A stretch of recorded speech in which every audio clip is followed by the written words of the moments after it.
মোটামুটি এখানে চড়ক গাছ আছে দেখা যায়, যখন আসছিলাম তখন ছিল না।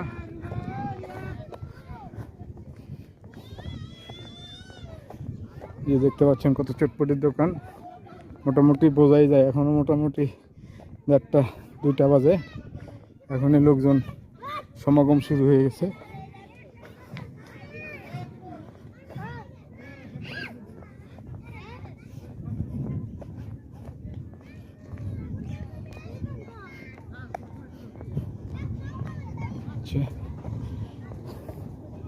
এটা হচ্ছে সিরাজগঞ্জ ক্রসবার 3, মানে চায়না প্রজেক্ট বলে এটাকে।